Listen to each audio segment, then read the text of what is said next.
breaking news to cover. Really important, actually. I don't know if you guys heard this earlier in the week. I texted Tyler about this. Yeah. I don't know if you heard about it, but Kimi Räikkönen has fallen victim of allegations. Yes, I did hear about that. So that's the most popular thing nowadays. But I remember reading that article, and right away that like he denied it, and it was like he was married at that point, wasn't he? When the, like, so dude, he was yeah, like, it was only 2 years ago. So we can pull up the article. I think it's open in one of the other tabs. So if you guys haven't heard the story, recently, so it was last week, a complaint was made from a Montreal woman that in 2016, Kimi Räikkönen. So the weird thing is that she didn't really name Räikkönen personally in this post or whatever. I think she put it in a blog, of course.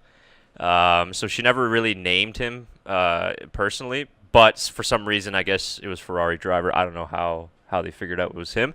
But him and I think it was a person from his team, they said that they... Can you see where that section is of what exactly the wording was? They were accused... Yeah, down, go a little bit below. There we go. So she claimed the intoxicated driver touched her breast while she was working as a waitress, and that anonymous friend put his hand oh, down I didn't in even the read front. that part. Yeah. So that was the allegation. Was that Valtteri? Because he's finished, dude. Yo, I was about to say maybe the anonymous friend was like really poor, so she couldn't try to sue him. So she's like, I'm gonna go for Kim. I'm gonna go for Kimi. Yeah. Well, yeah, that's what this whole thing is about. That Räikkönen has filed a complaint that it's pretty much extortion because supposedly that's what she wants. She wants money out of it. And then her lawyer was like, oh, no, well, we just want to sit down and clear up what really happened. It's like, no, you really want money. Yeah, you really want the money. So I don't know, whatever happened, she's probably lost her job now. She doesn't have any money now, so she has to come out. Perfect timing right before the Canadian Grand Prix, I mean, right? I don't know how you can, like, prove that. Like, it is perfect timing. The timing's really sketchy. Right? But I don't know how you prove that. So here's Like, the unless issue. there's video cameras at the... But this is where I'm a bit confused because they said it was at a bar. So I want to know, when did this happen? Because if this was either Friday, Saturday, or Sunday of the Grand Prix weekend, I would highly doubt he'd be out drinking at a bar. Yeah. I mean, right I know he's before a finished race. and everything. And he's Kimi. And Kimi likes to drink, but he was 36 at the time. I don't think that he would have been out. And especially Friday when you've got a qualifying session the next day.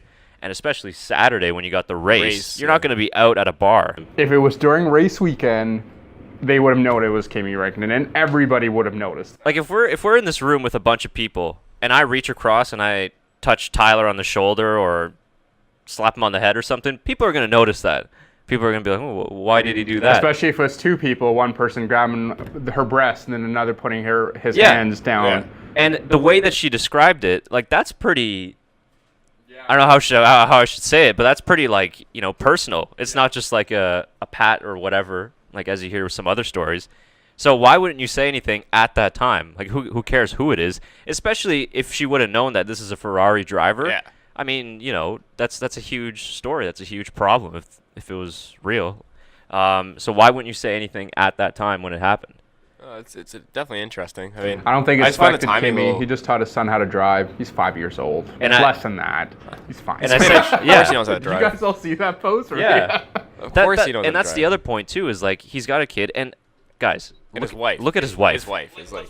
Pull up a picture of his wife. Do you really think that he needs to be at a bar looking for other women? I mean, come on. And yeah, at this time he had other kids.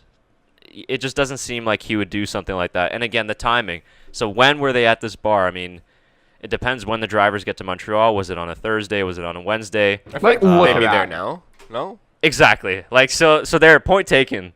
Do you think that he's needs somebody else in his life? I highly doubt it. When did he get... They got married, I think, recently, right? So anyways, going back to the article, as it stands right now, he's just kind of filed a complaint with the Montreal police, and he's got a Montreal law firm sort of handling the situation. So they're pretty much just accusing the women of extortion and blackmail. So she's trying to get money out of Kimi Räikkönen. But I mean, nothing else has really come out of it. I mean, Räikkönen hasn't been disciplined or anything like that. He's still scheduled to race in Canada.